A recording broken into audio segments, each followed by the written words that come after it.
À tous mes compatriotes qui supportaient les Cabral Libé et Joshua aussi, à ces gens qui mettaient la jeunesse au-dessus de la compétence et de l'amour de la patrie. Pardon, c'est le temps.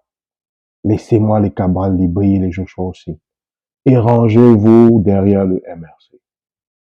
Parce que, vous savez, on vous disait avant, mais vous ne vouliez pas comprendre. Cabral Libé et Joshua aussi sont des gens incompétents, sans personnalité propre. Et surtout, ce sont des escrocs à qui on ne peut pas faire confiance car ils n'ont aucun sens de la parole donnée. Ils l'ont prouvé eux-mêmes. Ils sont incompétents parce que, premièrement, ils priorisent la jeunesse au-dessus de la compétence. Tout ça pour être élu. Parce que s'ils étaient compétents, la jeunesse, leur âge serait secondaire. Ils auraient simplement mis de l'avant ce qu'ils peuvent apporter pour le pays. Mais comme ils le savent eux-mêmes qu'ils n'ont ni la compétence et pas les aptitudes pour diriger ce Cameroun, alors ils se réfugiaient tous derrière la jeunesse. On va prendre peut-être Cabral, hein, avec son concept de fédéralisme communautaire.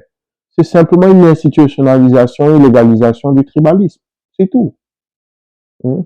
Je vais faire une vidéo là-dessus si nécessaire, pour démontrer à quel point ça n'a aucune place au Cameroun. Hein. Je me rappelle encore que chacun disait, oh, je veux être le Emmanuel Macron, je veux être le Oligui Nguema, je veux être le Traoré du Cameroun. Ou les phrases du type, c'est le temps des jeunes. Ah oui, ils ne disent pas c'est le temps des compétents. Hein. Ils ne disent pas c'est le temps de gens qui mettent la patrie avant. Non, c'est le temps des jeunes. Si au moins mettait même le temps des jeunes compétents, on allait encore accepter. Il faut laisser ces gens-là. Rangez-vous derrière le MRC.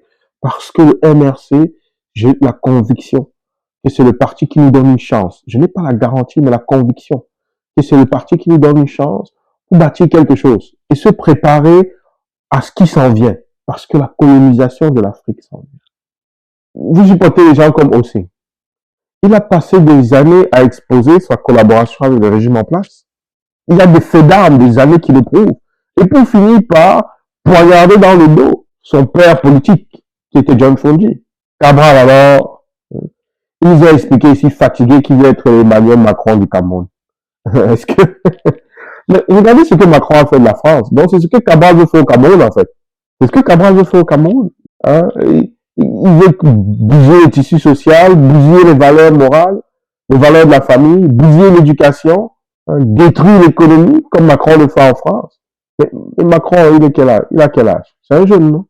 Il a pris le pouvoir à quel âge? En France, aujourd'hui, la hausse de la haine, du racisme, de l'antisémitisme, etc. Nommez-les. Macron à quel âge? C'est un jeune, non? C'est triste, hein? Informez-vous, réfléchissez bien. Le MRC est notre carte de sortie. Je vous le dis, le MRC est la clé. C'est le passage obligé vers un Cameroun meilleur. Arrêtez de supporter des brigands. Pour après vous excuser que vous ne saviez pas. On vous le dit. Le brigand lui-même vous dit. Mais vous jusque-là, vous ne voulez pas écouter. L'orgueil mal placé. Réfléchissez. Ce n'est plus l'histoire d'avoir raison ici. Quelle est la meilleure option pour nous donner une chance de bâtir quelque chose de nouveau? Ce n'est ni aussi ni hybride. C'est Canto.